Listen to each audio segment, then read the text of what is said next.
जय मसीह की दोस्तों।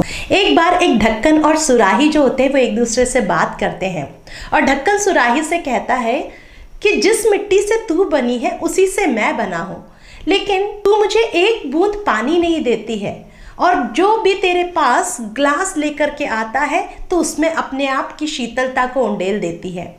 तब सुराही कहती है कि तू अहंकार और घमंड से भरकर मेरे सर पर बैठा रहता है, पर जो ग्लास है वो अपने आप को नम्र और दीन करके मेरे आगे झुका लेता है और इसलिए मैं अपनी शीतलता उसके अंदर उंडेल देती हूँ। मेरे प्रियो, कितना ही सुंदर एक उदाहरण है जो मुझे और आपको इस बात को सिखाता है कि मेरे और आपके जीवन में घमंड का कहीं भी स्थान नहीं होना चाहिए। जब आप यशायाह उसका 28वां अध्याय पढ़ेंगे, वहां पर परमेश्वर का वचन कहता है कि घमंड के मुकुट पर हाय। कई बार मेरे और आपके जीवन में घमंड एक मुकुट के समान हमारे सर पर आ जाता है मेरे प्रियो, लेकिन याद रखिए जिस भी घड़ी मेरे और आपके जीवन में घमंड आ जाता है वो घड़ी मेरे और आपके जीवन की गिरावट का एक समय बन जाता है। इसलिए मुझे और आपको सतर्क रहना है, क्योंकि परमेश्वर का वचन हमें ये बताता है, दूसरा इतिहास 26:16 में, परंतु जब वो सामर्थी हो गया तब उसका मन फूल उठा और उसने बिगड़कर अपने परमेश्वर यहोवा का विश्वासघात किया, अर्थात वह धूप की वेदी पर धूप जलाने को यहोवा के मंदिर में घुस गया। दोस्तों, यहाँ आप उजिया राजा को देखिए, जब परमेश्वर ने उसे आशीषित किया वो सामर्थी हो गया लिखा है, तब उसका मन फूल उठा और वो परमेश्वर से विश्वासघात करने लगा। यहाँ पर जो उसे नहीं करना था, जो कार्य उसे सौंपा नहीं गया था, उस कार्य को वो करने की कोशिश कर रहा था और इस कारण लिखा हुआ है कि वो कोढ़ से भर गया और उसकी मृत्यु के समय तक वो कोढ़ ही रहा। मेरे प्रियो, कितने दुख की बात है कि एक घमंड उस उजिया राजा को एक इतनी दर्दनाक परिस्थिति में लेके आ गया। इसलिए मुझे और आपको सतर्क रहना है। मेरे और आपके जीवन में परमेश्वर मुझे और आपको कितना भी ऊंचा क्यों ना उठा दे, मुझे याद रखना है कि यदि आज मैं इतना ऊंचा उठी हूं तो ये केवल परमेश्वर का अनुग्रह है।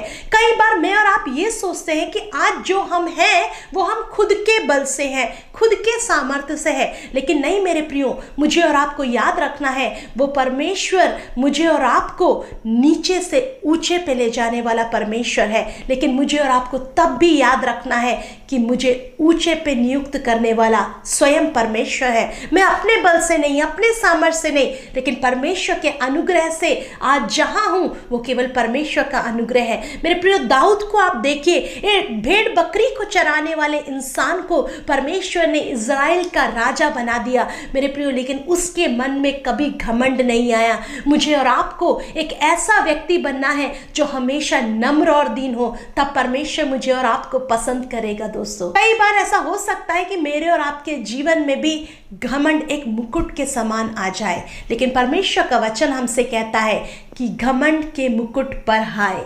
मुझे और आपको आज अपने बारे में सोचना है, कहीं मैंने और आपने अपने जीवन में घमंड को स्थान तो नहीं दिया, क्योंकि परमेश्वर का वचन ये भी कहता है कि परमेश्वर घमंडियों को दूर से ही पहचानता है, लेकिन वो दीनों पर अनुग्रह करने वाला परमेश्वर है। मेरे और आपके जीवन में नम्रता और दीनता होना बहुत जरूरी है।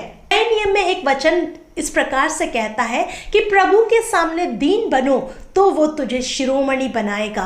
परमेश्वर मुझे और आपको ऊंचा उठाना चाहता है, लेकिन वो मेरे और आपके जीवन के एक एक कार्य को देखने वाला परमेश्वर है। इसलिए हमें कभी अपने जीवन में घमंड को आने नहीं देना। मेरे प्रियो, जब आप इस वचन को आगे पढ़ेंगे, यशायाह उसके 28वें अध्याय को, वहां पर यह लिखा हुआ है कि परमेश्वर के लोगों का मुकुट स्वयं परमेश्वर है। इसका अर्थ है परमेश्वर के लोगों के जीवन में सबसे प्रमुख, सबसे ऊपर परमेश्वर स्वयं है।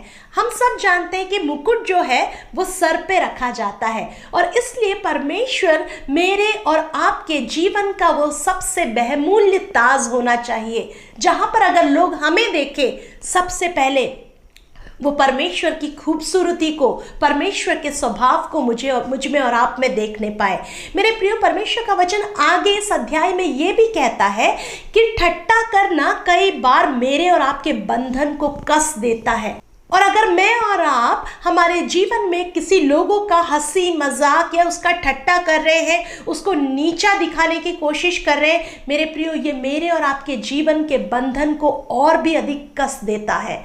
इसलिए मुझे और आपको सतर्क रहना है। मुझे और आपको कभी भी किसी के लिए ठट्टा करने वाला एक व्यक्ति नहीं बनना है, क्योंकि परमेश्वर इस स्वभाव को बिल्कुल पसंद नहीं करता है। इसके विपरीत परमेश्वर का प्रेम, परमेश्वर का वो अनुग्रह, परमेश्वर की दया, इस स्वभाव को हमें दिखाना है। और तब जैसा परमेश्वर का वचन मैंने कहा कि परमेश्वर के सामने अपने आप को दीन बना तो वो तुझे शिरोमणि बनाएगा। परमेश्वर मेरी और आपकी सहायता करे कि मैं और आप अपने जीवन में अपने आप को नम्र और दीन करें और घमंड की हर प्रकार की बातों को हम दूर करें, ताकि परमेश्वर के उस अनुग्रह की दृष्टि मुझ पर और आप पर होने पाए।